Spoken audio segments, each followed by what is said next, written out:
اجازت کون سی بت سے بڑا عیب کیا ہے؟ اس کو تسلیم کر رہے ہیں سب کہ 360 بت وہاں ہو سکتے ہیں خانہ خدا میں، لیکن حضرت علی کی ولادت نہیں ہو سکتی۔ یہ تو عجیب و غریب ماحول ہے۔ یہ صدیق ڈاکٹر صاحب یہ بہت خوب علامہ صاحب نے نقطہ اٹھایا ہے کہ خانہ کعبہ میں 360 بت ہو سکتے ہیں لیکن حضرت علی کی پیدائش کو مانتے نہیں۔ یہ میرا ایک مختصر سا اس کا مجھے جواب دیجیے، بہت بہت ویلڈ انہوں نے بات اٹھائی۔ آپ سے یہ عرض کر رہا ہوں نا کہ یہ بات کہنا کہ جی سیدنا علی رضی اللہ تعالی عنہ کے لیے یہ فضیلت نہیں ہے کہ وہ کعبہ میں پیدا ہوئے، کعبے کے لیے یہ فضیلت ہے کہ سیدنا علی وہاں پیدا ہوئے۔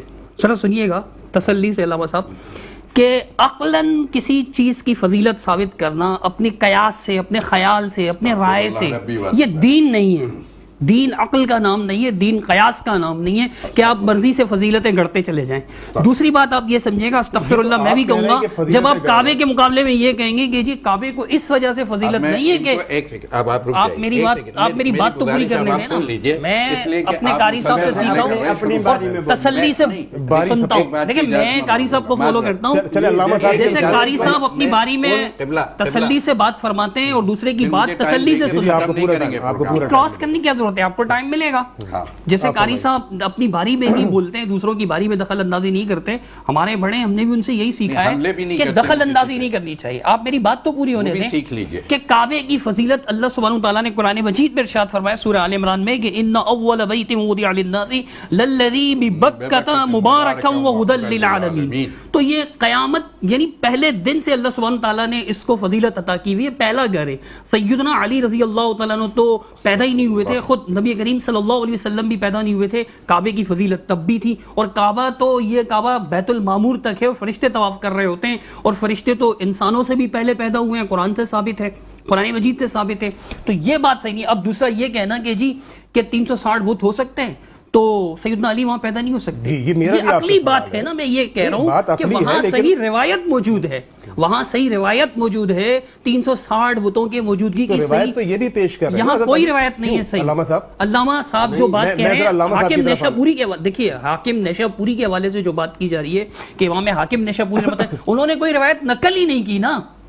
اگر یہ کہیں تو میں ابھی P D F download کر کے ان کے سامنے حاکم کی مستدرک رکھ دیتا ہوں۔ ہمارے پاس بھی نہیں ہے بالکل پروگرام، 5 منٹ لگیں گے۔ تو میں یہ عرض کر رہا ہوں کہ روایت نہیں ہے، امام حاکم نے کوئی حدیث نقل نہیں کی، کوئی روایت نقل نہیں کی، نہ رسول اللہ کا فرمان ہے نہ صحابہ کا فرمان ہے، کوئی ایسی بات نہیں ہے۔ 4تھی صدی میں 400 سال بعد وہ تواتر کا دعویٰ کر رہے ہیں۔ اگر تواتر تھا تو 400 سال سے پہلے اس تواتر کا ذکر کیوں نہیں ملتا؟ جی علامہ صاحب جی مختصر بات تو یہ کہ 2-3 چیزیں انہوں نے قرآن اور حدیث کے حوالے سے کہ گویا یہ وہ دین ہے کہ جس کا نہ قرآن سے تعلق ہے، نہ عقل سے تعلق ہے، نہ حدیث سے تعلق ہے۔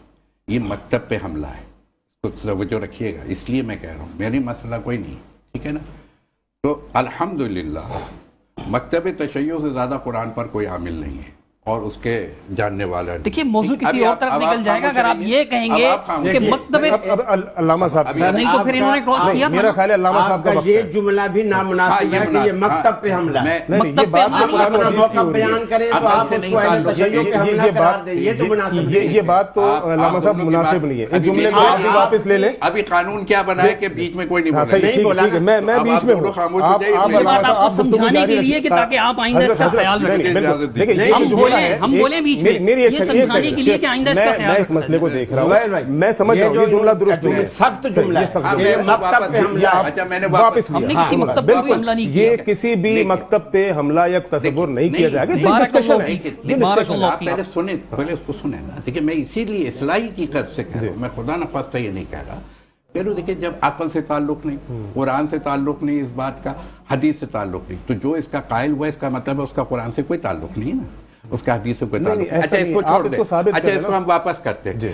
انہوں نے 2-3 قرآن کی آیتیں بھی پڑھی اور یہ کہا کہ جی خانہ کعبہ پہلے علامہ صاحب مجھے بتایا جا رہا ہے کہ ان اول بیت وضع للناس، وضع للناس، ایک بات یہ ذہن میں رکھیے گا، اس کے آگے بھی چل رہا ہوں گا نا، وضع للناس، یہ گھر اللہ کا ہے، بنا بندگان خدا کے لیے ہے۔ اچھا پھر طہارت کے حوالے سے کہ کعبے کی طہارت زیادہ ہے یا نبی کی طہارت زیادہ ہے، تو ایک میں پھر اس طرف چلا جاؤں گا، ان ابراہیم و اسماعیل ان طہر بیتی للطائفین والعاکفین ورکع السجود. اب خانہ کعبہ کی جب تعمیر ہو گئی، قواعد بن گئی، تو پھر خدا بندہ یا ابراہیم یا اسماعیل ان طہر بیتی، ٹھیک ہے کہ کیا ہے، اے ابراہیم و اسماعیل یہ میرا گھر جس کو آپ نے بنایا آپ پاک کریں گے. اللہ اکبر. اشتہار بیچ میں آ رہا ہے خدا کے گھر کو، خانہ کعبہ کو حضرت ابراہیم